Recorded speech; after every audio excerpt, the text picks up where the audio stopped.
नमस्कार बंधु मैंने मु उमाशंकर रथ मो चैनल वर्ल्ड उमाशंकर चैनल रे आपण मानक वेलकम। प्रियर भाई और भौणी मैंने और मोर बंधु मैंने आज जो टॉपिक उपरे मु कहबाकू जाउछि ताहा आपनक जीवन रे नूतन अध्याय सृष्टि करि पारिबो। सेति पई मोर चैनल को अधिक रु अधिक सब्सक्राइब करंतु और अधिक रु अधिक शेयर करंतु। ननी ननीर वनस्पति बा बोटानिकल नेम मोरिंडा साइटोफिलिया। यही फल खास करी पश्चिम देश में हलचल बा ना करी रही। ननी को भारतीय सेतु बा इंडियन मलबरी मध्य कहुए। यही फलटी खास करी गरम क्षेत्र में मिले जेमिति कि प्रशांत द्वीप बा पैसिफिक आइलैंड, दक्षिण पूर्व एशिया बा साउथ ईस्ट एशिया, फिलीपींस और भारत बा इंडिया जार को एठी औषध बा खाइबारे व्यवहृत करा जाए। सपुरी फल प्रतिछवि भली देखा जाउथबा एही फल फिलोनेशन मानक द्वारा 2000 रु अधिक समय धरी जड़ी बूटी रूप में व्यवहृत होई आसुछि। खाली एतिकी नहीं आज्ञा, आयुर्वेद रे मध्य यार अनेक गुणर तर्क मिले। आधुनिक विज्ञान को ननीर विशेषता विषय 1953 मसीह सेतेबेले जना पड़िला जेतेबेले डॉक्टर राल्फ फिनके यार रासायनिक विशेषता उपरे रिसर्च करिले।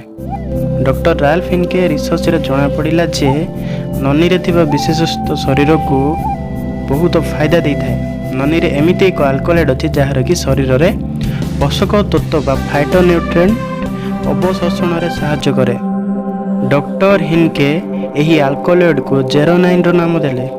एही अल्कोहल सूक्ष्म जीव मानक कोशिका बा माइक्रो ऑर्गेनिज्म, उद्भिद बा प्लांट, जीवजंतु बा एनिमल आउ मनीष बा ह्यूमन पाखे मिले।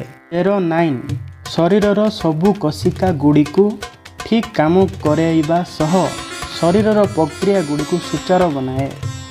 एक रिसर्च रु जना पड़िला जे जेरोनाइन मानव कोशिकार कांथर क्षेत्र को बड़ करी पोषक तत्वर प्रवेश सरल कर दिए।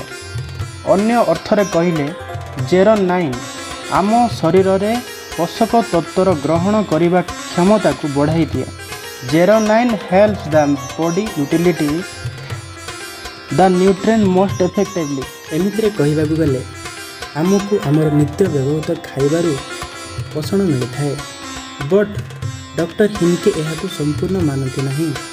माटी नित्यंत चाष और रासायनिक प्रयोग द्वारा पोषक तत्व कमी पड़ जाए।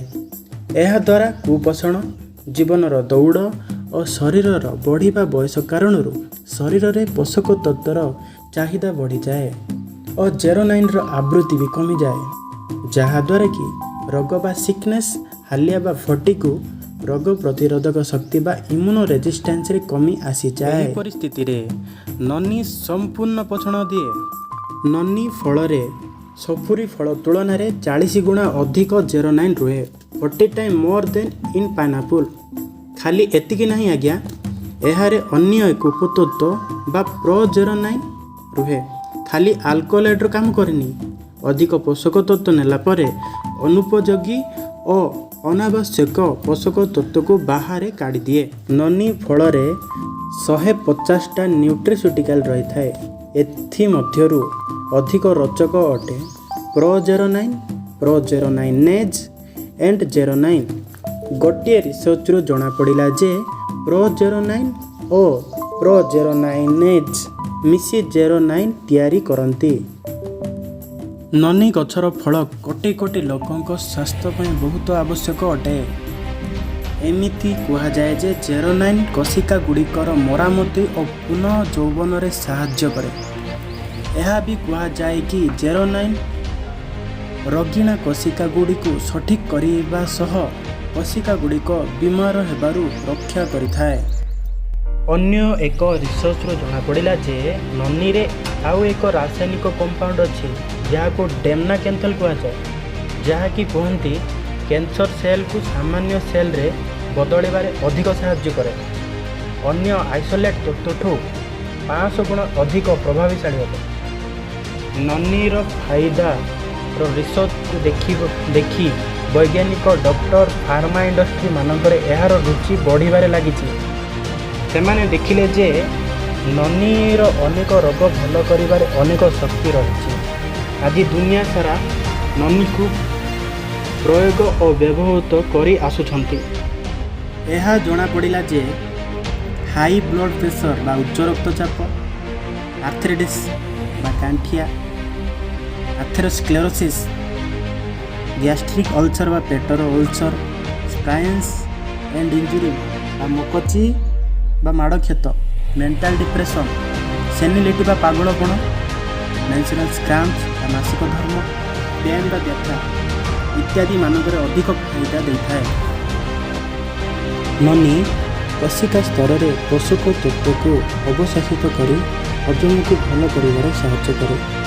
ନନି ରୋଗ ପ୍ରତିରୋଧକ ଶକ୍ତିର କ୍ଷମତାକୁ ବଢ଼ାଇ ଟ୍ୟୁମର ଓ ଗ୍ରୋଥକୁ ଅଟକାଏ। ନନି ଅଧିକ ସୁପେରିୟର ଆଣ୍ଟିଅକ୍ସିଡେଣ୍ଟ ଅଟେ, ଯାହାକି ଶରୀରରେ ଥିବା ଖରାପ ଫ୍ରି ରେଡିକାଲକୁ ବାହାର କାଢ଼ି ରକ୍ତ ସଞ୍ଚାର ତନ୍ତ୍ରର କୋଷିକାଗୁଡ଼ିକୁ ମଜବୁତ କରେ। ନନିରେ ଜବରଦସ୍ତ ଆଣ୍ଟିଅକ୍ସିଡେଣ୍ଟ ପାଇଁ କେମୋଥେରାପିର ଦୁଷ୍ଟ ପରିମାଣକୁ କମ୍ କରିବାରେ ଆଉ ଭଲ କରିବାରେ ସାହାଯ୍ୟ କରେ।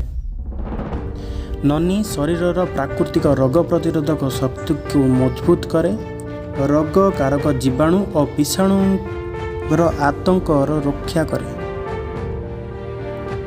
It prevents onset of arthritis, heart disease, diabetes and stroke, improve mental health, boost the metabolic system, provide healthy hair and skin। Noni product ପାଇବା ପାଇଁ ଡେସ୍କ୍ରିପ୍ସନରେ ଥିବା ମୋ ଲିଙ୍କକୁ ଯୋଗାଯୋଗ କରନ୍ତୁ। ଏହି ଫଳର ବିଶେଷତ୍ୱ ଉପରେ ମୁଁ ଯେତିକି କହିବି ଆଜ୍ଞା ସେତିକି କମ୍ ପଡ଼ିଯିବ। ସେଥିପାଇଁ ଆଜ୍ଞା ଏମିତି ଆହୁରି ଅନେକ ଭଲ ଭଲ ଜିନିଷ ଦେଖିବା ପାଇଁ ମୋ ଚ୍ୟାନେଲକୁ ସବସ୍କ୍ରାଇବ୍ କରନ୍ତୁ ଓ ଅଧିକରୁ ଅଧିକ ସେୟାର କରନ୍ତୁ। ଧନ୍ୟବାଦ ଆଜ୍ଞା।